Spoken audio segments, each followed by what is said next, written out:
Relying on friends and relatives to fund COVID-19 treatment. This is according to a new survey by Infotrak that says that only 1 in 5 Kenyans are self-financing medical costs related to COVID-19, underscoring the need for NHIF to take up the cost of medication. Petis Gatonya reports. Infotrak report on health systems that was conducted between the end of 2020 and mid-2021, 2 in 5 people who have contracted COVID-19 have sought help from friends and relatives to pay the cost of medication. According to the report, COVID-19 management costs in hospitals range from 21,361 per day for patients with mild symptoms, 24,705 for patients with severe disease, and 51,684 for critical COVID-19 patients in ICU. For patients, COVID-19 management costs in hospital range from slightly over 21,000 shillings.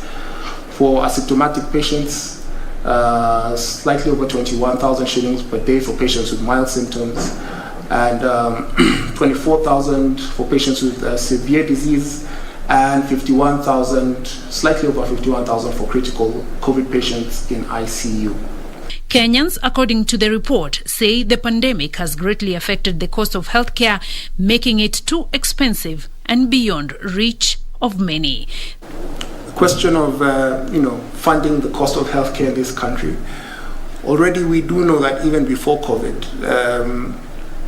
many of us, most of us, are just a disaster away from complete, financial ruin.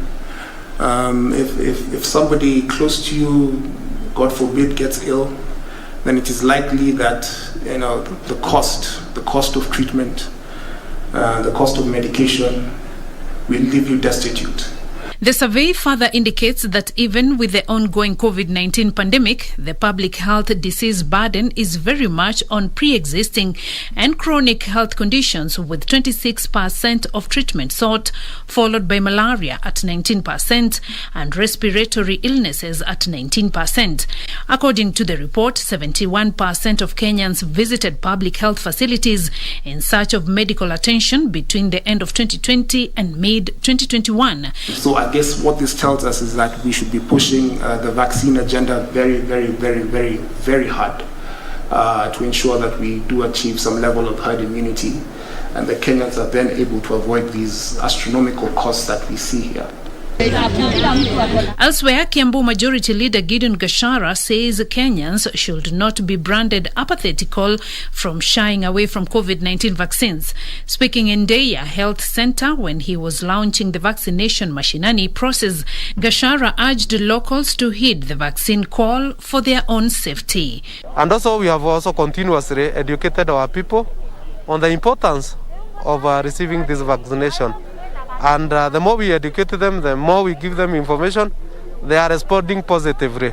So now we do not have any apathy. Beatrice Gatonyanga, Prime Edition.